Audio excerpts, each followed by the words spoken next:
ایک دفعہ ایک گاؤں کے سردار کا بیٹا بیمار ہو گیا۔ گاؤں کے حکیموں نے اس کا علاج کرنے کی بڑی کوشش کی، لیکن کوئی افاقہ نہ ہوا۔ اب وہ سردار کا بیٹا تھا، اس لیے آس پاس کے گاؤں کی طرف بندے بھیجے گئے اور وہاں کے حکیموں کو بلایا گیا۔ انہوں نے بھی اپنے علم کے مطابق اس بچے کا علاج کیا، لیکن کوئی دوا کام نہ آئی۔ بچے کی بیماری بجائے ٹھیک ہونے کے روز بروز بڑھتی جا رہی تھی۔ ایک دفعہ ایک درویش کا اس گاؤں سے گزر ہوا۔ اس نے بچے کی بیماری کا سنا تو حال احوال پتہ کرنے جا پہنچا۔ سردار نے بڑے عزم و احترام سے درویش کا استقبال کیا اور بولا، میرا بچہ بہت بیمار ہے، کسی دوائی سے افاقہ نہیں ہو رہا، کیا آپ میری کوئی مدد کر سکتے ہیں؟ سردار نے پوچھا، جی ہاں، کیوں نہیں، آپ مجھے بچے سے ملوائیں، اللہ ضرور شفا دے گا۔ سردار اسے بچے کے پاس لے آیا۔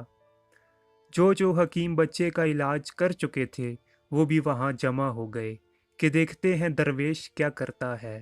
درویش بچے کے پاس آیا، اپنا ہاتھ اس کے سینے پر رکھا، پھر بڑی محبت سے بچے کا ہاتھ اپنے ہاتھ میں لے کر سردار سے کہا، اللہ کے حکم سے یہ بالکل ٹھیک ہو جائے گا۔ یہ سارا کچھ دیکھ کر حکیم بڑے طنزیہ انداز میں بولا، یہ آپ کیا بات کر رہے ہیں؟ ہم اس بچے کا مہینوں سے علاج کر رہے ہیں مگر یہ ٹھیک نہیں ہوا، اور آپ نے کیا ہی کیا ہے؟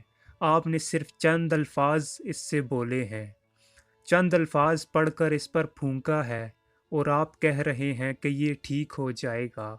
اگر آپ کے پاس کوئی دوا ہے تو اسے دے دیں، یا آپ کے خیال میں لفظوں کے اندر ہی اتنی طاقت ہے کہ وہ اس کی بیماری کو ٹھیک کر سکتے ہیں۔ درویش نے مسکرا کر اس حکیم کی طرف دیکھا اور کہا، شکل سے آپ کافی سمجھدار لگتے ہیں، لیکن آپ تو کسی چیز کا کچھ پتہ ہی نہیں ہے۔ آپ تو انتہائی بے وقوف اور جاہل انسان ہیں۔ یہ سننا تھا کہ وہ حکیم آگ بگولا ہو گیا، غصے سے لال پیلا ہو گیا۔ درویش نے پورے گاؤں کے سامنے اس کی بے عزتی کر دی۔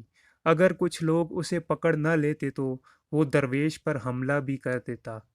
درویش اسے دیکھ کر پھر مسکرایا اور نرم لہجے میں بولا، آپ نے دیکھا کہ صرف چند الفاظ نے آپ کی حالت کیسے بدل دی۔ آپ کا موڈ ایک دم بدل گیا، آپ کا انرجی لیول چینج ہو گیا۔ دو آدمیوں نے آپ کو پکڑا ہوا ہے، آپ غصے سے تلملا رہے ہیں۔ تو اگر چند الفاظ آپ کو بدل سکتے ہیں تو کیا چند اور الفاظ کسی دوسرے کو بدل نہیں سکتے؟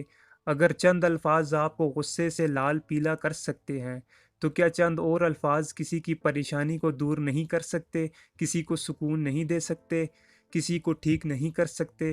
آپ نے وہ ویڈیو ضرور دیکھی ہوگی، بہت فیمس ہے، جس میں ایک اندھا بھکاری روڈ پر بیٹھا ہوتا ہے اور بھیک مانگ رہا ہوتا ہے، اور اکا دکا لوگ ہی اسے بھیک دے رہے ہوتے ہیں۔ پھر ایک لڑکی آتی ہے اور اس کے بورڈ پر جو الفاظ لکھے ہوتے ہیں وہ بدل دیتی ہے اور اس کو دھڑا دھڑ بھیک ملنے لگتی ہے۔ تو الفاظ جو ہوتے ہیں نا دوستو، ان کو معمولی نہ سمجھیں، لفظوں کے اندر ہی طاقت ہوتی ہے، اتنی طاقت ہوتی ہے کہ وہ دنیا کو بدل سکتے ہیں۔ الفاظ آپ کو جوڑ بھی سکتے ہیں اور توڑ بھی سکتے ہیں۔ الفاظ آپ کی سوچ بدل دیتے ہیں۔ الفاظ آپ کی آنکھوں میں آنسو بھی لا سکتے ہیں اور آپ کے ہونٹوں پر ہنسی بھی لا سکتے ہیں۔ الفاظ کسی کو جینے کی امید بھی دے سکتے ہیں اور کسی کی جان لے بھی سکتے ہیں۔ تم نہیں کر سکتے تو تم سے بڑا بوجھ اس دھرتی پر کوئی نہیں۔ الفاظ کے اندر ہی اتنی طاقت ہوتی ہے کہ وہ کسی کی جان بھی لے سکتے ہیں، اس لیے اپنے الفاظ پر دھیان دیں، ان کی طاقت کو پہچانیں اور سوچ سمجھ کر ان کا انتخاب کریں، وہ الفاظ جو آپ خود سے بولتے ہیں۔